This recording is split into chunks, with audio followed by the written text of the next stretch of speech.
Friends, I am सिद्धि सिंह। आज हम पढ़ेंगे इकोनॉमिक कैपेसिटी। तो आज बहुत दिन बाद मैं एक नए वीडियो अपलोड की, क्योंकि कुछ इशू होने के कारण इसमें गैप हो गया था। लिंक टूटने के लिए sorry. Classical theory of employment और डिसइन्वेस्टमेंट और डायमिनिशिंग मार्जिनल यूटिलिटी, मैंने बहुत सारे वीडियो बनाए हैं। ओनली 15 वीडियोस बनाए हैं और फिर से अभी मैं कंटिन्यू होंगी इस सारे वीडियो के साथ। और एक बहुत सारे की टर्म्स को भी डिस्कस करेंगे हम इस वीडियो में।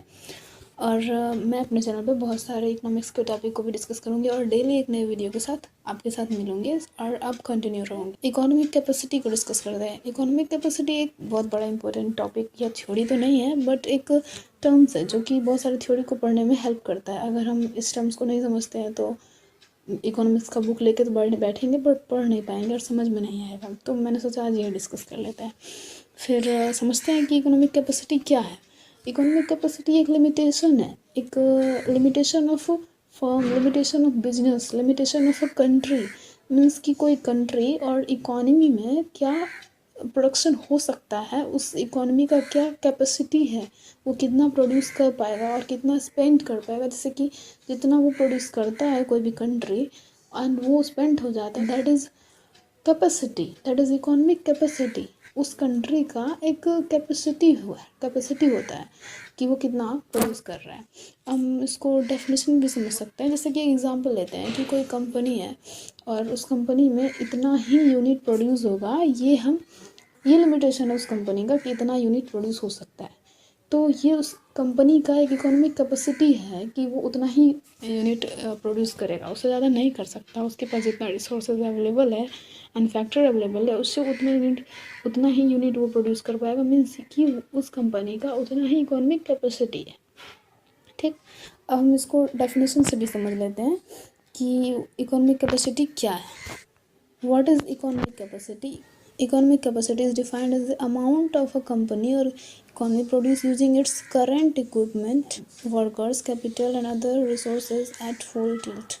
मीन्स कि अपने current equipment and workers and capital जो भी अवेलेबल होते हैं फैक्टर्स कंपनी के पास, उन सब को यूज़ करके जो प्रोड्यूस करते हैं, that is called economic capacity. उस कंपनी का इकोनॉमिक कैपेसिटी होता है जो उस फैक्टर को, सारे फैक्टर रिसोर्सेज को यूज़ करके जो वो प्रोड्यूस कर पाते हैं, that is called economic capacity. It is the financial limit of business, economy और person. This is only so much that can be produce और स्पेंड। मतलब कि जितना उस किसी इकोनॉमी में प्रोड्यूस हो पा रहा है एंड स्पेंड हो पा रहा है, दैट इज़ इकोनॉमिक कैपेसिटी।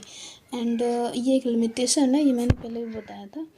और अब हम यहाँ जानेंगे कि इकोनॉमिक कैपेसिटी का क्या यूज़ है एंड कंट्री में इसको किस लिए यूज़ करते हैं। जैसे कि हम कैसे जानेंगे इकोनॉमिक कैपेसिटी क्या है एंड उसका इम्पोर्टेंट यूजेस क्या है। तो मॉनेटरी पॉलिसी जब लागू होती है कोई भी कंट्री में, अप्लाई किया जाता है मॉनेटरी पॉलिसी को, देन इकोनॉमिक कैपेसिटी के बेसिस पे ही जज किया जाता है कि सप्लाई ऑफ मनी कितना रहेगा कंट्री में और कितना इंटरेस्ट रेट रखना चाहिए। ये बैंक, जैसे कि कोई भी कंट्री का सेंट्रल बैंक होता है, वो डिटरमाइन करता है कि सप्लाई ऑफ मनी कितना रहेगा। जैसे कि किसी भी कंट्री का आउटपुट घट गया, मीन्स की प्रोडक्शन अगर घट जाता है, तो मीन्स उसी हिसाब से सप्लाई ऑफ मनी भी घटना चाहिए। तो उसके लिए मॉनेटरी पॉलिसी लागू करेगी एंड सेंट्रल बैंक अपने रेट को घटाती है एंड सप्लाई ऑफ मनी उसी बेसिस पे करती है। ये आप जानते होंगे, मॉनेटरी पॉलिसी में पढ़े होंगे।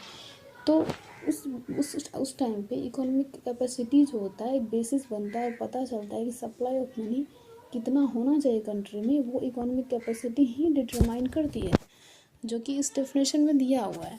Economic capacity is an important measure that affect the decision of the bank, any central bank in the world. When a country's output is diminished, the bank often steps to boost the economy और cutting rates, अपने rate को cut करके economy को boost करती है।